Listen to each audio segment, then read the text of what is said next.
Today we are going to learn simple future tense. आज आपण काय शिकणार आहोत?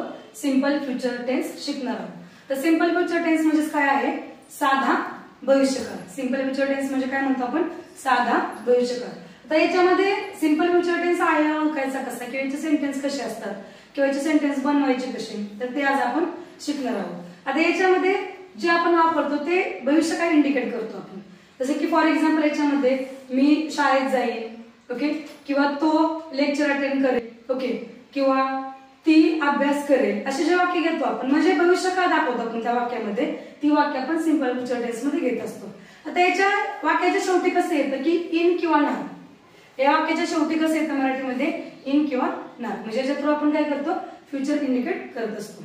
आता हा टेन्सचं स्ट्रक्चर काय आहे, म्हणजे हा टेन्स ओळखायचा कसा, त्याचं स्ट्रक्चर कसं आहे? सुरुवातीला सब्जेक्ट येतो. या टेन्स मध्ये सुरुवातीला काय येतं, म्हणजे प्रत्येक टेन्सची सुरुवात करताना ही सब्जेक्टच होते. आता याच्यामध्ये बघा स्ट्रक्चर कसं राहतंय. सब्जेक्ट येतो सुरुवातीला. आता सब्जेक्ट काय असतात हे मी तुम्हाला सांगितलेलं आहे. जसं की I, we, you, they, Ram and Sita किंवा ही, शी, इट हे काय झाले? सब्जेक्ट झाले. त्याच्यानंतर आपण काय करतो? हे फ्युचर इंडिकेट करण्यासाठी आपण शाल आणि विलचा वापर करत असतो. ओके, तर कोणत्या सब्जेक्ट बरोबर शाल वापरायचं, कोणत्या सब्जेक्ट बरोबर विल वापरायचं आहे मी तुम्हाला सांगणार आहे. त्याच्यानंतर काय असतं, जे आपण घेतो ते वर्बचा फर्स्ट फॉर्म घेतो. वर्ब तुम्हाला शिकवलेला आहे ऑलरेडी. त्याच्यामध्ये वर्बचा फर्स्ट फॉर्म म्हणजे ते प्रेझेंट मध्ये येतं. वर्बचा फर्स्ट फॉर्म म्हणजे काय असतं? प्रेझेंट फॉर्म असतो. आणि देन रिमेनिंग ऑब्जेक्ट असतात. तर ऑब्जेक्ट म्हणजे काय म्हणतो आपण? कर्म म्हणतो मराठीमध्ये. आता हे सगळा फॉर्म्युला कसा आहे आणि याच्यानुसार आपल्याला वाक्य कसं घ्यायचं आहे, तर सुरुवातीला आपण पॉझिटिव्ह सेंटेन्स मध्ये पाहणार आहोत. ओके, तर सुरुवातीला बघा आता इथे मी तुम्हाला सांगते जे सब्जेक्ट आहेत आय आणि व्ही या सब्जेक्ट बरोबर आपण शाल वापरत असतो. या टेन्स मध्ये फक्त आय आणि व्ही बरोबर आपण शाल वापरत असतो. आणि रिमेनिंग जे सब्जेक्ट आहे जे आता मी तुम्हाला बोलून दाखवले होते तर सगळ्या सब्जेक्ट बरोबर आपण काय करतो? विल वापरतो. ठीक आहे. आता हे वाक्य बनवायचं कसं आहे तुम्हाला मी आता हे वाक्य कसं घेतोय आपण सुरुवातीला. तर मी इथे जर आपण सब्जेक्ट मध्ये जर इथे आय घेतलं, आपण सब्जेक्ट मध्ये मी इथे काय घेतलेलं आहे? इथं आय घेतलेलं आहे. ठीक आहे. देन आपण सांगितलेलं आहे की तुम्हाला आय बरोबर काय वापरायचं आहे? शाल वापरायचं आहे. मग इथे काय घेतलेलं आहे? आपण शाल घेतलेला आहे. आणि देन रिमेनिंग स्ट्रक्चरनुसार काय येतं? इथं वर्बचा फर्स्ट फॉर्म येतोय. मग फर्स्ट फॉर्म काय घेतला आपण? इथं गो घेतलेला आहे. फर्स्ट फॉर्म काय घेतलेला आहे? गो घेतलेला आहे. आणि देन रिमेनिंग ऑब्जेक्ट काय आहे? इथं घेतलेला आहे टू स्कूल. रिमेनिंग ऑब्जेक्ट काय घेतलेला आहे? To school. वाक्य काय बनलं आपलं स्ट्रक्चरनुसार? आय शाल गो टू स्कूल. वाक्य काय बनलं आपल्या इथे? आय शाल गो टू स्कूल. म्हणजे काय म्हणतो आपण मराठीमध्ये इथं? मी शाळेत जाईल. काय म्हणतो आपण इथे? मी शाळेत जाईल. समजलं पहिलं वाक्य? काही डाऊट आहे कोणाला? क्लिअर झालं सर्वांना? ओके, आता पुढचं वाक्य घेऊया आपण आणखी एक याच्यामध्ये. तर दुसऱ्या वाक्यामध्ये कसं घेतोय आपण? इथे पण स्ट्रक्चरनुसार जायचं आहे. फक्त फॉर्म्युला हाच असेल तर, स्ट्रक्चर हेच असेल तर आपण काय करतो? सिंपल फ्युचर टेन्स आहे असं समजायचं. त्याच्या व्यतिरिक्त कोणताही स्ट्रक्चर तुम्ही सिंपल फ्युचर टेन्स मध्ये घ्यायचं नाही. ओके, तर याच्यामध्ये बघा दुसऱ्या वाक्यामध्ये मी सब्जेक्ट घेतलं वी. वी बरोबर काय वापरतो आपण इथे? शाल घेतोय. नंतर काय घेतलं आपण इथे? स्विम घेतलेला आहे. देन रिमेनिंग ऑब्जेक्ट मध्ये काय घेतलेलं आहे? इन द वेल. वाक्य काय म्हणतं आपलं? We shall swim in the वेल. म्हणजेच काय म्हणतो मराठीमध्ये आपण इथं? आम्ही विहिरीमध्ये पोहणार. ओके, बाकी कसं म्हणलंय आपलं? आम्ही विहिरीमध्ये पोहणार.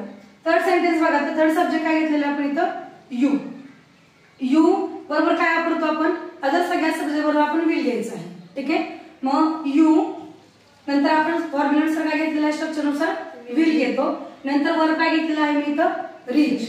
Then remaining object in the office. कसं घेतो आपण मग इथं? You will reach in the office. तू ऑफिस मध्ये पोहोचणार. ओके, तू ऑफिस मध्ये पोहोचणार. नेक्स्ट सेंटेन्स काय आहे?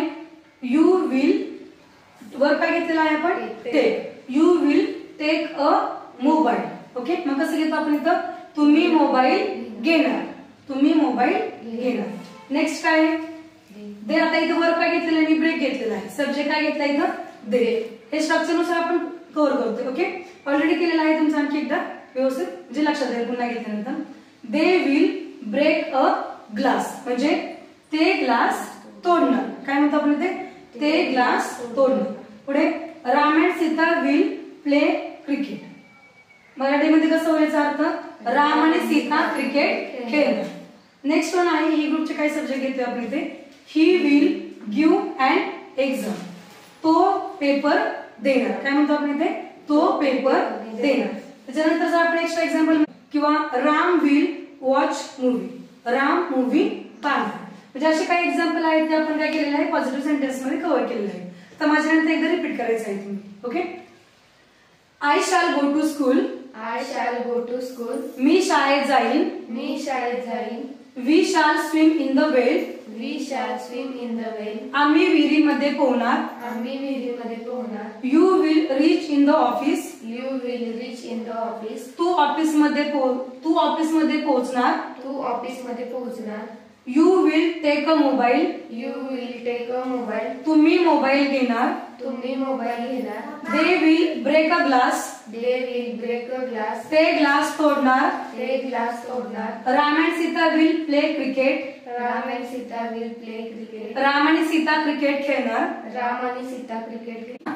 ही will give an exam, He will give an exam. तो पेपर देणार. तो पेपर देणार. She will arrange flowers, She will arrange flowers. ती फ्लावर्स अरेंज करणार. ती flowers arrange करणार. Ram will watch a television, Ram will Watch. watch television. Ram television पाहणार.